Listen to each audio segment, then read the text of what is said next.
गुरुजी के यहाँ उनका एक शिष्य रहता है। शिष्य बड़ा हुआ, अपने घर चला गया विद्या अध्ययन करके।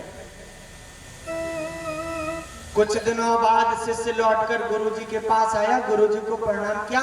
गुरुजी हम आपको प्रणाम करें? गुरुजी ने कहा प्रसन्न रहो। चेला बोला गुरुजी आपके आशीर्वाद से हमारी सगाई हो गई। गुरुजी ने कहा बधाई हो बेटा, तुम हमसे गए। अब गुरुजी ने बोला बेटा तुम हमसे गए। ये बोला गुरुजी बोल क्या रहे? गुरुजी इसका मतलब, गुरुजी बोले फिर कभी बताएंगे, फिर कभी बताएंगे। नहीं बताया, चेला लौटकर चला गया। कुछ दिनों बाद फिर लौट कर आया, गुरुजी को प्रणाम किया। गुरुजी आपको प्रणाम करता हूँ। गुरुजी ने कहा बढ़िया, प्रसन्न रहो, आनंद से रहो। बोला गुरुजी मेरा ब्याह है गए। ओहो बधाई हो बेटा, माता पिता से नहीं गए। ये बोला सगाई की बोला था तब कह रहे थे मुझसे गए, अब विवाह हुआ तो कह रहे हो माता पिता से भी गए। गुरुजी बात क्या है? गुरुजी बोले फिर बताएंगे। अब बेचारे को गुरुजी यही कह के भगा दे, बाद में बताएंगे, फिर बताएंगे, बाद में बताएंगे। कुछ वर्ष व्यतीत होने के बाद आया, गुरुजी को प्रणाम किया। गुरुजी ने कहा खुश रहो गुरुजी, आपके आशीर्वाद से 4 बालक हो गए। आशीर्वाद तो गुरुजी ने कहा बढ़िया बेटा, खुश रहो, प्रसन्न रहो, तू खुद से भी गया। अब इसका दिमाग घूमा, बोला गुरुजी मैं बार बार आपके पास आता हूँ, आप आशीर्वाद देते हो, फिर बोलते इससे गया उससे गया, आज बताओ। गुरुजी बोले कुछ नहीं रहते। ये हाथ पकड़ के धुल के बढ़िया गुरुजी के पीछे ही हो गया। गुरुजी जब तक बताओगे नहीं तब तक मैं यहाँ से जाऊंगा नहीं। गुरुजी बोले बेटा जब तक तेरी सगाई नहीं हुई थी तो तू मुझसे बड़ा प्रेम करता था, गुरु की वाणी सर्वोपरि मानता था। अब सगाई हो गई तो जो मेरे प्रति जो प्रेम था ना, वो प्रेम में बंटवारा हो गया, वो पत्नी के ऊपर चढ़ा। अब जब तू विवाह करके उसे घर ले ही आया तो माता पिता के प्रति भी पहले जैसा प्रेम नहीं रहा, उसी के आगे पीछे डोले, उसी की मनोकामना पूरी कर। अब तेरे बाल गोपाल हो गए, अब तुझे तो अब किसी से खुद से भी मतलब नहीं है। गुरुजी कह रहे हैं जब तक बच्चे नहीं होते तब तक व्यक्ति अपने लिए बहुत सोचता है, मैं ऐसा रहूंगा, ऐसे कपड़े पहनूंगा, ऐसी गाड़ी से घूमूंगा, ये करूंगा वो करूंगा। सबके साथ ऐसा ही होता है। जब बच्चे हो जाते हैं तो पिताजी फिर अपने लिए कुछ नहीं करते। मैं बच्चों को ऐसे स्कूल में पढ़ाऊंगा, ऐसा विद्या अध्ययन कराऊंगा, ऐसे कपड़े पहनाऊंगा। पिताजी फटे कपड़े पहनते हैं और बच्चे बढ़िया चकाचक आनंद से रहे। तो कहा मैंने बेटा कि तू तेरे से भी गया, अब तू खुद से भी प्रेम नहीं कर सकता, अब तो पत्नी का बच्चों का भरण पोषण करेगा, खुद से भी गया।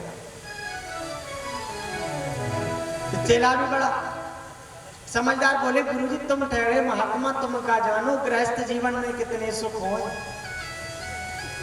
गृहस्थ जीवन में हम रहे, हमसे पूछो पत्नी कितनों प्रेम करे, माता पिता कितनों प्रेम करे, बच्चे प्रेम से जब पिताजी बोले सो बड़ा आनंद है जान।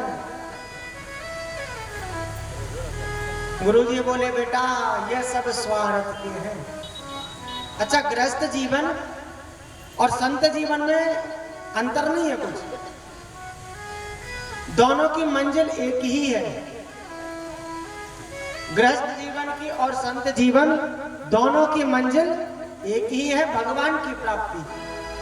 अंतर इतना सा है, संत जीवन जो है वो बाईपास होके निकल गए। उन्हें पत्नी बच्चे नातेदार रिश्तेदार कुटुंब परिवार समाज बिरादरी नामक कोई ट्रैफिक बीच में मिला ही नहीं। तो महात्मा जी जो थे वो बाईपास होके निकल गए। अब शहर में से तो कोई जा पाता है अपनी मंजिल तक जो अच्छा ड्राइवर हो गए।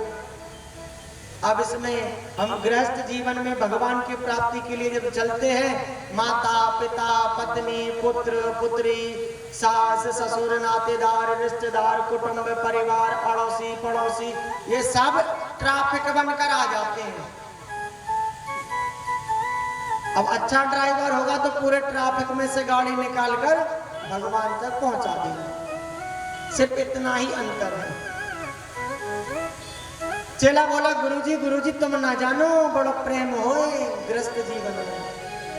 गुरुजी बोले कछु प्रेम ना हो, सब फालतू की बात है, सब स्वार्थी है। ये चेला माने ना तो गुरुजी ने कहा आज मैं चल तुझे दिखा दूं कि तेरे घर वाले परिवार वाले तुझसे कितना प्रेम करें। गुरुजी ने कहा बेटा जब तू हमारे पास रहता था तब मैंने तुझे योग अभ्यास सिखाया। मैंने सिखाया था तू श्वास को 6-6 घंटे रोक लेता था, अब कितना रोक सकता है? चेला बोला गुरुजी अभी भी 2 घंटे रोक लूंगा।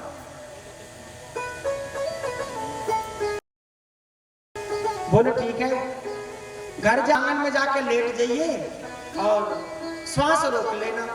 चेला बोला जी गुरुजी। गुरुजी ने कहा आज तुझे दिखाता हूँ पत्नी बच्चे कितना प्रेम करे। चेला पहुंचा, जाके आंगन में लेट गया, श्वास रोकी है। थोड़ी देर बाद मैया ने देखो लाला लाला, अब लाला कछु बोले ना। काहे ना बोले लाला कछु? क्योंकि गुरुजी ने मना किया है। मैया आई, हिलाया, हिलता भी नहीं। मैया गई, पिताजी को लेकर आई, चल के देखो तो लाला को क्या हो गया। पिताजी आए, लाला लाला बेटा बेटा काहे को बोले कुछ। पड़ोसियों को बुलाए, गांव में जितने डॉक्टर थे सब आ गए, झाड़ने फूकने वाले आ गए। भैया क्या हुआ लाला को? हाथ पकड़े तो नाड़ी तो चल रही है, लेकिन नाक के पास हाथ रखे तो श्वास नहीं है। कोई कहे महाराज समझ नहीं आ रहा क्या हो रहा है। कोई कोई बोला जब मर जाता है कोई 2-3 घंटे तक उसकी नाड़ी चलती रहती है। बोला भैया सुबह सुबह बोलो। पूरे गांव वाले भैया के घर में आ गए, सब अपने अपने प्रयत्न कर रहे हैं लेकिन बालक बोलेगा। थोड़ी देर बाद गुरुजी आए, श्री राम जय राम, श्री राम जय जय राम। अच्छा एक बात और है, जब संसार में हमारा साथ कोई नहीं देता ना, तभी हमें महात्माओं की ब्राह्मणन की याद आए। तो बालक के पिताजी ने देखा रही है तो गुरुजी आ गए। अरे गुरुजी पधारो पधारो पधारो, देखो तो आपके चेला को क्या होगा, पधारो गुरुजी। गुरुजी का हाथ पकड़ कर ले गए चेला के पास। गुरुजी बोले भैया अब मैं भी कुछ ना कर सकूं, बहुत देर हो गई। अरे आप तो गुरुजी त्रिकालदर्शी हो, कुछ तो करो। गुरुजी ने कहा एक उपाय है, थोड़ा सामान लाओ। बोले क्या? गुरुजी ने कहा एक कटोरा में दूध भरकर लाओ, उसमें 2 मुट्ठी शक्कर मिला के लाना। दौड़े दौड़े गए, एक कटोरा में 2 मुट्ठी शक्कर मिलाकर ले आए। गुरुजी ने बालक के ऊपर 7 बार घुमाया और ऐसे ही मंत्र पढ़ दिए। गुरुजी बोले सुनो, जो कोई जा दूध को पिएगा वो मर जाएगा और जो लाला जीवित है जाएगा।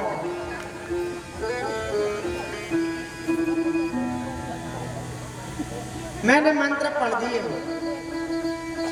क्योंकि वहां पर बैठे बैठे रो रहे थे, हे भगवान इसे नहीं मरना था, इसकी जगह हम मर जाते। अच्छा कोई मरता है तब ये भी कहते हैं रोने वाले, हे भगवान इसे नहीं मरना था, इसकी जगह हम मर जाते। सोचो आपने कहा इसकी जगह हम मर जाते और भगवान प्रकट हो जाए और कहे चल बेटा तू ही मेरे साथ, सो लेने के देने पड़ जाए। गुरुजी ने कहा जो पिएगा वो मर जाएगा, बेटा जिंदा हो जाएगा। पिताजी के पास गए, आप तो इसकी जन्मदाता हो महाराज, इसके शरीर में आपका ही रक्त बह रहा है, आप अपने प्राण की आहुति देकर अपने बालक को बचाओ। पिताजी बोले मुझे कोई आपत्ति नहीं अपने बालक को बचाने में, किंतु महाराज मेरा कारोबार सब ऐसा ही खुला पड़ा है, अभी कुछ भी व्यवस्थित नहीं हुआ, छोटे छोटे बालक और भी उनकी शादी भी नहीं हुई, कैसे मर जाऊं।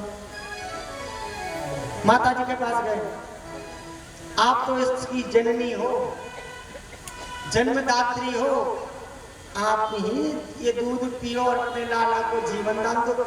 मैया बोली मुझे कोई दिक्कत नहीं मरने में, लेकिन अभी घर में और बहुएं आएंगी, उन्हें घर चलाना सिखाना है। अभी ये पहली बहू है, इसे भी सही से नहीं सिखा पाई।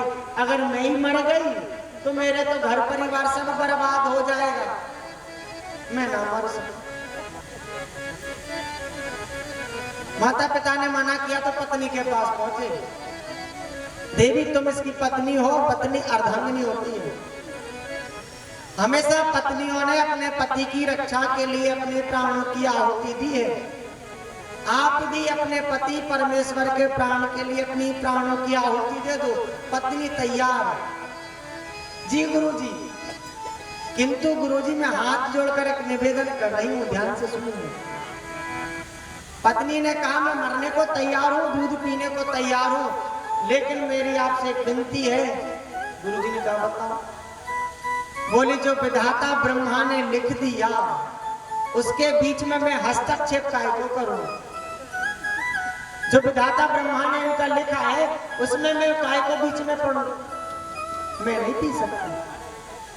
अब अड़ोसी पड़ोसी जो भी आए थे सब भाग गए, भाग लो यहाँ से, गुरु जी का कोई ठिकाना नहीं, किसी को और दूध पिला दिया तो सबके सब भाग गए। महाराज गुरु जी ने कहा दूध में मंत्र पढ़ दिए, दूध अपना काम करेगा, अब इस दूध को छोड़ नहीं सकते। अब बड़ी चिंता। गुरु जी ने कहा चलो कोई बात नहीं, एक उपाय है। बोले कहो। अब कोई नहीं पी रहा तो हम ही पी ले। जी गुरु जी तुम पी लो, तुम महात्मा हो, पी लो। संत बड़े परमार्थी भेष धरे अवधूत। आप तो संत हो, आप तो महात्मा हो, पियो। आपके नाम की हम समाधि बनवाएंगे, यज्ञ करवाएंगे, मेला लगवाएंगे। आपके ना कोई आगे रोने वाला ना कोई पीछे रोने वाला। महाराज पी लो। पीकर दूध संत ने लीनी एक डकार। चेला से बोले चल उठ बेटा, देख लिया तूने संसार, ये पत्नी माता पिता भाई बंधु सब स्वार्थ के हैं। रिश्ता बनाओ तो बाके बिहारी से बनाओ, वही हमारा कल्याण करते हैं। कुछ भी रिश्ता बना लो, और हमारा यदि सच्चा रिश्तेदार कोई है तो सिर्फ द्वारिकाधीश ही है।